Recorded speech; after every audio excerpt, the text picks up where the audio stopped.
What are you doing in my swamp?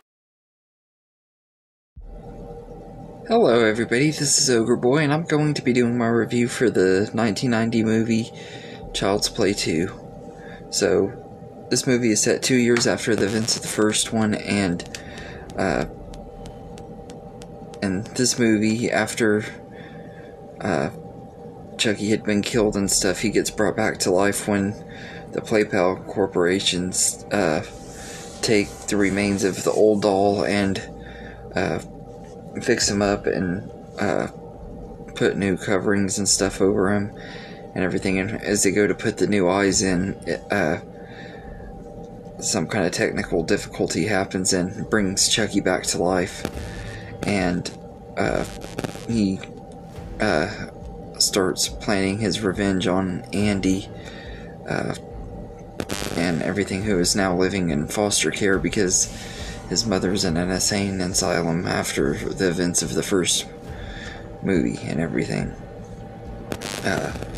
So Andy has to face Chucky pretty much on his own, except for with the help of his foster sister Kyle. His foster parents don't believe him that Chucky's alive and everything, and so they have to face him. This is a really good sequel to Child's Play. I absolutely love this movie. It's been one of my favorites in the franchise for a long time. In fact, it might even be my favorite in the franchise.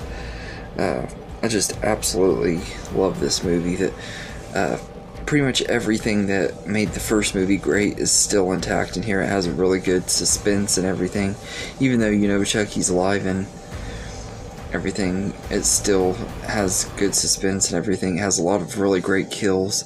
And this is also the one where we kind of start seeing how Chucky becomes a character that we know and love as the series progresses, because this is the one where he starts being more humorous and stuff, but he's still creepy and everything as well. Like, he hasn't quite hit that level like he does in some of the later installments, where he's just jokey through the whole movie and everything. He still makes his little one-liners in this one, but he's still also kind of creepy. They balance it out really well in this movie. And it has some really good kills in here too. Like some of the best kills are in this movie and everything. You get the one at the beginning when the guy gets shocked when they're putting him back together. That's a pretty good one.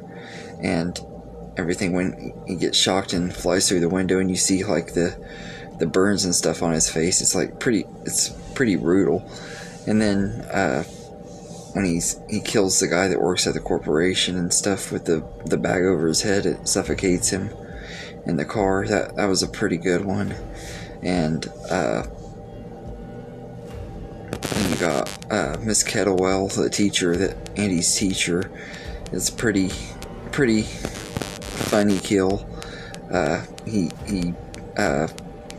stabs her with this thing. I think that it's like an air pump or something. He stabs her in the chest with the air pump, and she flies backwards and is having trouble breathing, and he takes this yardstick and starts whacking her over and over again, I guess, until it doesn't show her dead or anything, but it indicates that that's how she dies, is from being, he whacked her off with the yardstick. It's a really hilarious scene and stuff. And then one of my favorite ones is Phil, the foster dad, who is kind of a jerk and everything. He has a lot of good points and everything, but he's still kind of a jerk and everything. I've never liked this character, and that might be why it's one of my favorite kills too, because it's kind of a satisfying kill. He's walking down the stairs in the basement, Chucky trips him, and he's hanging upside down, and he says, "How's it hanging, Phil?" One of his best one-liners in the entire movie. And then he just lets him fall and he breaks his neck. It goes by quickly. It's brutal, but it's not really gory or anything, but it's just a good kill. And then you got the guy at the toy factory with the eyeballs. That's a really good kill too. And the photocopy kill when they go to the place where Andy's taken after he has to leave the foster home when Phil dies. His social worker or whatever, Chucky, stabs her, and she falls onto this photocopier, and it like prints pictures of her dying and stuff. It's a pretty cool kill too. But all of the kills in this movie are really great, and everything. It has some of the best in the franchise. I absolutely love all the kills in this. And you also get one of the best characters in here introduced in the franchise. Kyle, played by Christine Elise McCarthy, I think is what she goes by now. She's really good as Kyle, and Kyle's just a really likable character. And you got Andy's step-parents, Joanne and Phil. Like I said, I don't really like Phil. I think he's a jerk, but Garrett Graham does a pretty decent job playing him. But I just don't really like his character. I like the character very much. And you have Jenny Agutter, who is been in some really great movies as well.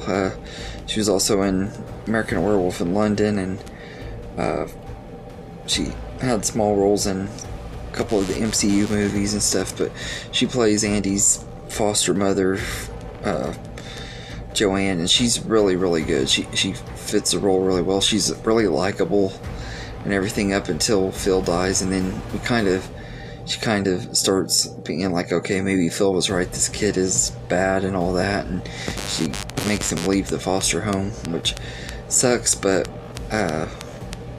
and she gets an off-screen kill. I would have liked to see what they did with her kill.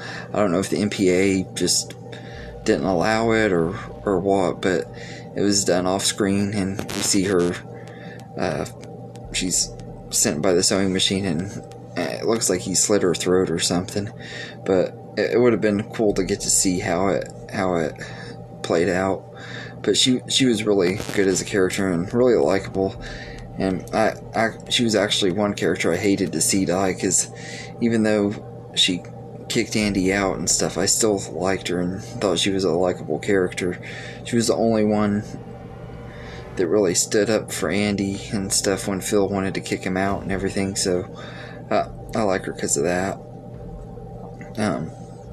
But all in all, I think this is a really great sequel, and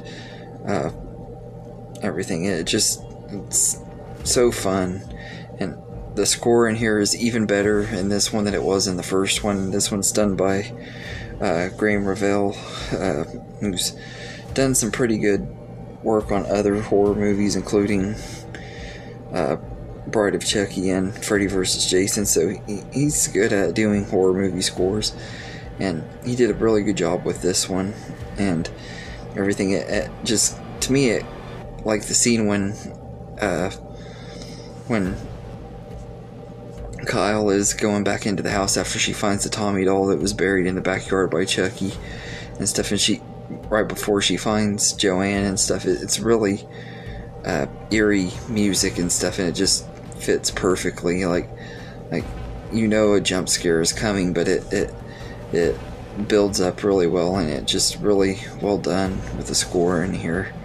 And the climax of this movie, one of the best endings in the entire franchise, when they go to that toy store, and they pretty much have to liquidate Chucky all the way, and they have to melt plastic all over him and stuff to kill him and everything after he fails getting to switch his body and everything. It's really, really gruesome and stuff. It's awesome and everything, and seeing Chucky go full rage and stuff, trying to kill Andy and everything, was crazy. Like, it was really, really well done and everything. And it was probably the time that he actually looked the most terrifying, except for one part. There was one part where he makes this face when he's running at him and stuff, when he's going at him and everything. And some reason it cracks me up every time and makes me think of my ex-girlfriend when she would get mad. It's like that's the kind of face she would have made when she got mad. But yeah, so but that ending was just great. I absolutely love Child's Play 2. I think it's a really, really great sequel and everything. So I'd say I'd give it a 9.5 out of 10, the same that I gave the first one. I like it just as much as the first, if not more. I probably do like it a tiny bit more than the first one, but it's a really great movie and everything, and a really great sequel, and one of the funnest movies in the franchise. So but yeah, anyway, let me know in the comments what you think of Child's Play 2, and I hope you enjoyed this video, and have a good day, everybody.